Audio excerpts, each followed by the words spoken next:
Good morning, everyone. I'm Judith Enck with the EPA. It's a wonderful day to be on the Gowanus Canal, and I'm here to announce that EPA has a final plan to clean up the Gowanus Canal. Let me give you a short synopsis of what the EPA cleanup plan will do. If you take a look at the canal, you will see, unfortunately, a rainbow sheen on top of the canal today, which is significant of some petroleum products on the canal. Thankfully, it didn't rain recently, so we're not smelling the canal today. But what this cleanup plan will do is require the removal of 600,000 cubic yards of contaminated sediment from the bottom of the canal. This plan today also reduces sewage overflows from combined sewer overflows by 58% to 74%, so that the canal stays clean after the dredging. In some areas contaminated with liquid coal tar that bubbles up to the surface, the sediment will be stabilized by mixing it with cement or a similar binding material. The Gowanus Canal is only 1.8 miles long. It's only 100 feet wide, but it is one of the most contaminated urban waterways in the entire nation. We believe that this cleanup will take between 8 to 10 years. It will cost $506 million. The companies that will primarily be paying for the cleanup are parties we call potentially responsible parties. That's National Grid, the City of New York, 4 federal agencies, and 29 companies. And we look forward to working collaboratively with them to get this cleanup started. We also believe that this cleanup will create hundreds of new jobs, and we want as many of these jobs to be local jobs as possible. This contamination took about 100 years to create.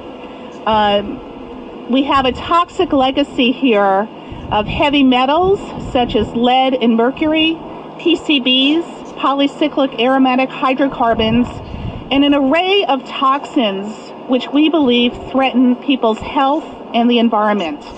Just to put this a little bit in context, at other Superfund sites where EPA does work all over the region, we typically measure toxics in parts per million, parts per billion, sometimes in parts per trillion. Here we measure the toxins in parts per 100. For the Hudson River, for instance, where we do a lot of work getting PCBs out of the river, PCBs in the sediment we're dredging are at about 80 parts per million. In the Gowanus Canal, EPA is measuring toxic substances in coal tar in parts per 100.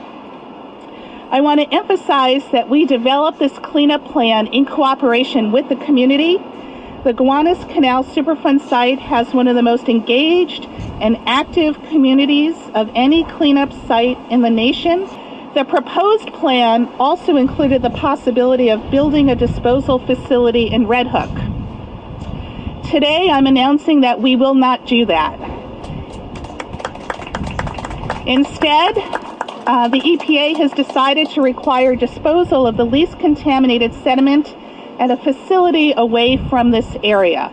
It's certainly an option that we had to take a hard look at. We took a hard look and decided not to go in that direction. So most of the sediment will be sent outside of the area. The second big piece of this cleanup is keeping sewage from recontaminating the canal. And it's not just sewage that comes out of the CSOs, it's also toxins. The canal receives pollution from a sewer system that combines sewage, street runoff, and wastewater. When it rains, the combined sewer system often overflows, sending a wave of raw sewage and toxic materials into the canal. This overflow deposits a new layer of toxic material in the canal.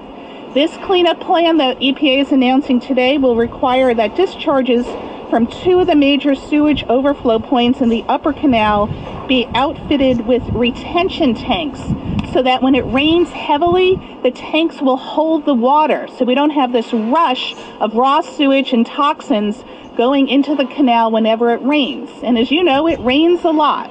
The plan we're announcing today will reduce sewage solid discharges by 58 to 74%. and this cleanup plan will end that cycle of contamination and recontamination. As you know, the canal has been heavily polluted since it was dug shortly after the Civil War. More than 100 years of development and industrialization has put a toxic stamp on the Gowanus Canal. Now, we have a chance to put our stamp on the canal.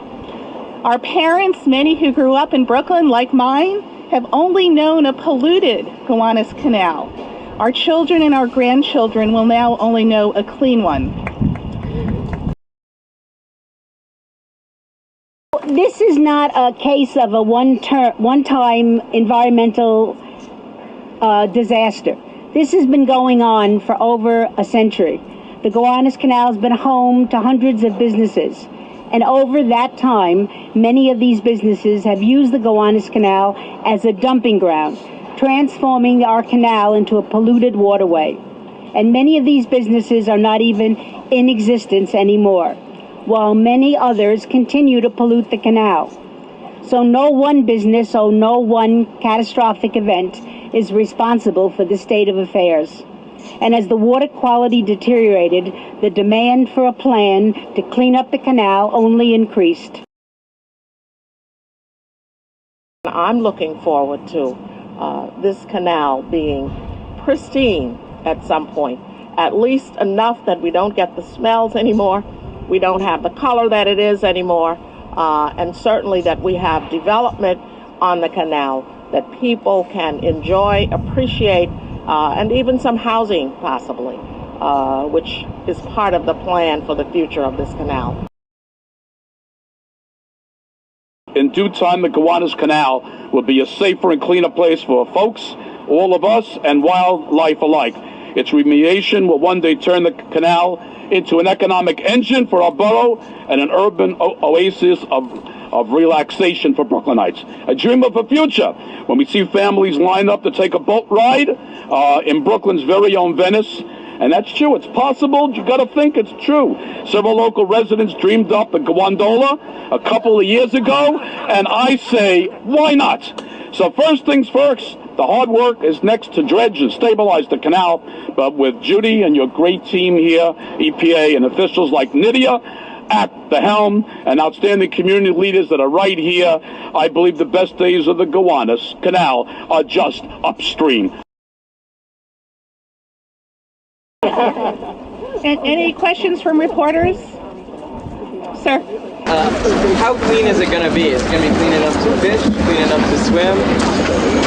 No. It'll be much cleaner than it is today. You'll be able to safely boat and be able to touch the water, but it's going to take decades to get this water body to the point where it would be safe to swim or eat fish. So no swimming anytime soon, but this is the key first step to get us there. Other questions? Your plan includes the retention tank in its final plan. This Bloomberg administration has said that it does not believe it has to build these tanks. So how will the EPA ensure that these tanks are going to get built? The question is, the Bloomberg administration does not agree that retention tanks are necessary to control the CSO pollution. We think the tanks are essential, especially during wet weather events, heavy rains, and this is folded into the record of decision.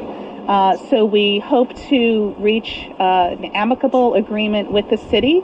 I think this is an opportunity for the city to turn the page, to roll up their sleeves and work collaboratively, not only with EPA, but also the state and the other potential responsible parties to get this job done. The reason why we included this in this record of decision is because it doesn't make sense to dredge the contaminated sediment and then have recontamination. You want to add something? I just would like to, she's nice. She's really nice. But let me remind the city that the EPA, under the law, the statute, has the power and authority to compel the city. It has been part of the record of decision.